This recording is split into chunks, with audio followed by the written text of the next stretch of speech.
Hello everyone, welcome back. So in this video, we will be discussing a new variation of Italian opening. I know Italian opening is too much used and too much discussed, everyone plays it. But we are now discussing a new variation with which black do not generally know. And they haven't played that variation so much that we can take the advantage and we can attack them and until the moment they realize what is happening with them, they get checkmated. How? What is the variation? What is the difference here? We are playing with the e and f pawn and we want to get this position, and after getting the e and f pawn so much advanced that we are putting a threat on his king which is not castle yet, and which will, when it get castle, we are getting an attack on one of his pieces. So how does it happen? The game starts with e4. White plays e4 and then simple e5. Knight comes out, knight attacks the pawn at e5, alright, and then knight comes out with c6. This is the simplest position, simplest to move position that we can get. And now bishop c4. As I told you, this is starting up with a Italian opening, but we are not going into it with simple knight f6. Black is inviting you to play fried lever attack with this knight putting at g5 and wants to attack at f7. Now I'm not going into the variation of this fried lever attack. This is a separate video and you can check it on this channel. But now the main line is playing d5, because then you have to capture, and this knight cannot capture because knight here attacks and just sacrifices it on f7 and gets a great attack. But white wants to surprise you with something new, something that haven't been played much, something that is used in similar opening in a Scotch variation, but you are transforming it in kind of a bishop opening. We have made so many videos on this channel on bishop opening. If you haven't seen, go check it out, because that would enhance your rating by so much. So we are playing d4 here and we are inviting the black to just capture it on d4. But will black do it? Giving it a choice. When there's no choice, the forced move, then the chances of getting mistakes are low. When there's a choice, the chances of getting mistakes are higher. If you play e cutting d4, knight can simply take. If you don't play, white will simply go on and take the pawn.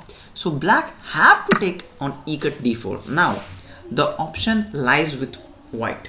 What is white going to do? White can simply go and capture, the knight will capture and queen can sit here, which is a general bishop opening variation we have discussed in the different opening. But here I'm going to discuss a great move, a great variation which many of the top players like Hikaru, Magnus is using these days, and that is the main line e5. We attack the knight. We want the attack to be so powerful with our e and f pawn that the king stays in the center and we attack. And so after e5, okay, let's think after e cutting d4, he can simply take with the knight, but we will take with our own knight, and after the pawn capture we can simply take it. We are getting a bishop, a queen and a pawn in the center. This pawn is getting to harass this knight anyway soon. This bishop is going to maybe pin, and if black do not follow, this pawn push and the bishop pin can just lead to a piece down for black. So this is a basic trap, but we are not going for the trap. We just want to play a good and great solid opening which would cramp black into a position where mistakes follow. So just after e cutting d5, we put e5. And now after d5, which is the main line on the Italian opening, we simply push our bishop to b5. But the question is, if you want to go to b5, why do you put to c4? Because we want him to play c5. Because we want him to think that we are going for the Italian opening, but we are not. We are making the bishop go to b5 because at some time we will attack this knight twice, because this knight can capture here and we are attacking it twice. And this is the variation that I am talking about. Most black players are unaware of it, and the soon it comes, it hits them like a Rockefeller. But before we go into the bishop b5 line, let's discuss what would happen if knight e4. We can simply castle, because now let's discuss about this knight. This knight cannot go on f6 because it is protected.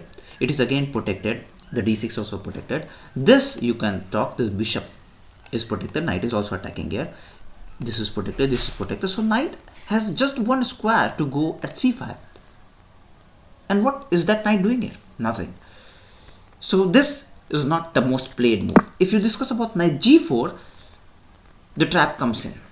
You just don't go for bishop cuts f7. Of course, if that's a rapid or a blitz game, you go for bishop cuts f7, because if the king captures, you simply have a king's Indian attack where the knight attacks the king, and then after the king moves, you can simply capture the knight and you are just a pawn up.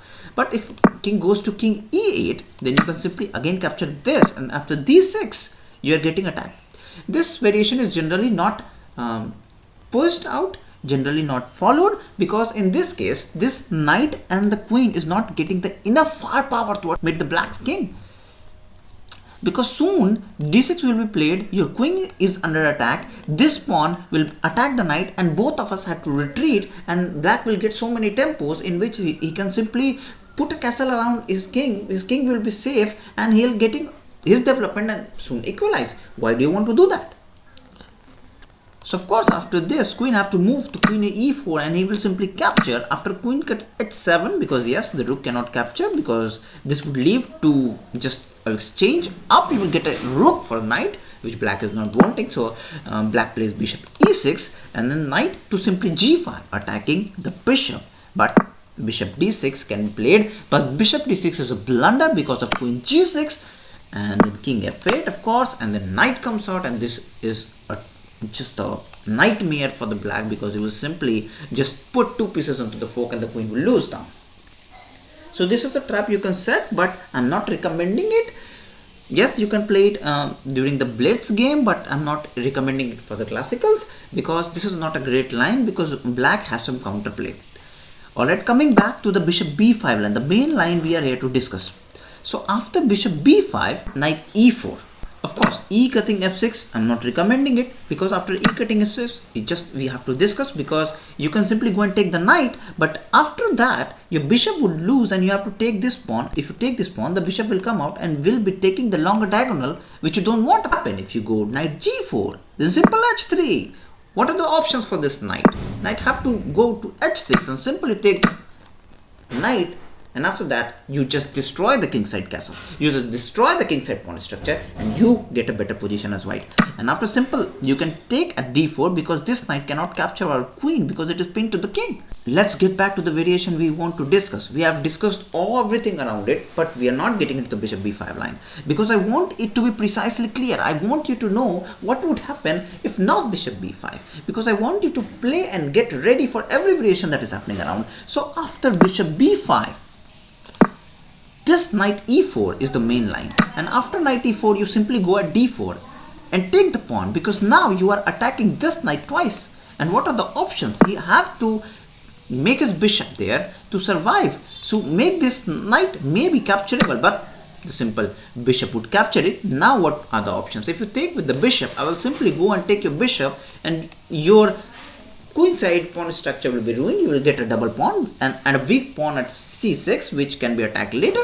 Of course, this knight will be attacked, and I'll get the bishop pair that you want to save. And if black want to save it, black have to capture it with the pawn. Of course, the pawn goes to the center, you get a better center there, but now this bishop is slightly passive. Now you can simply castle. You are the first one to castle, your king is safe. Now you can think about attacking this knight. Of course, after bishop e7, where the black wants to castle out, you play f3. This is the most important move. This is the second thing that I want you to remember in this variation. You play bishop b5 here to take this knight, and then when the knight lands on e4, you simply play f3. Alright, after knight c5, which is the main move, which is the only move position for this knight, because all the places that the knight has is blocked.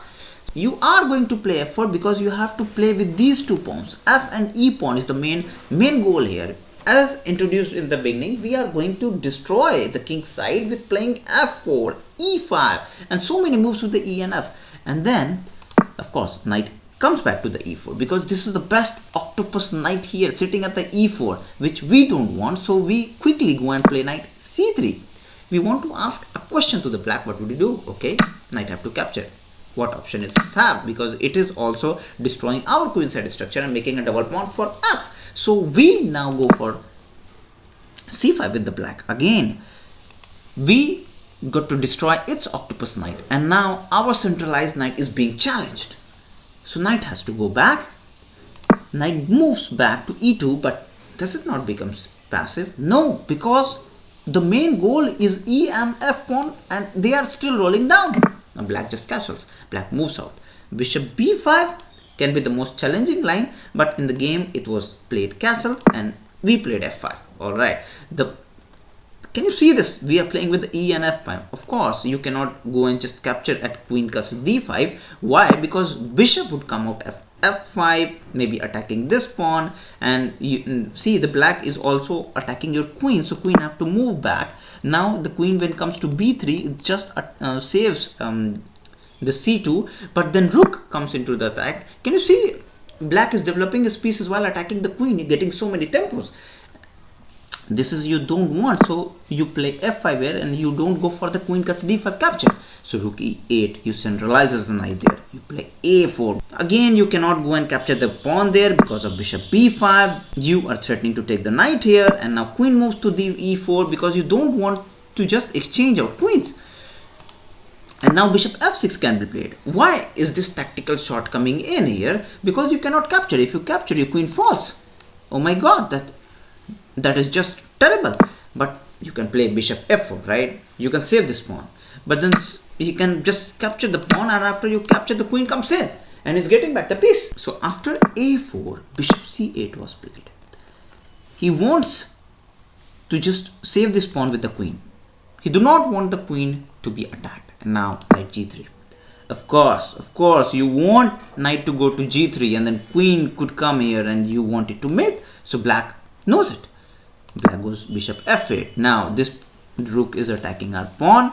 This bishop is guarded. So black had played very decently here. If he is finding all the moves to great defense. So after bishop f8, bishop f4 was played. You are just guarding this pawn and making your bishop a little active, where you can attack on the both sides of the board. Then the queen goes to g4 and attacking this pawn. Knight can come here, maybe bishop can come here. So many attacks are coming in. We are just pushing. See this attack of these two pawns acting right at the center, where black is cramped out.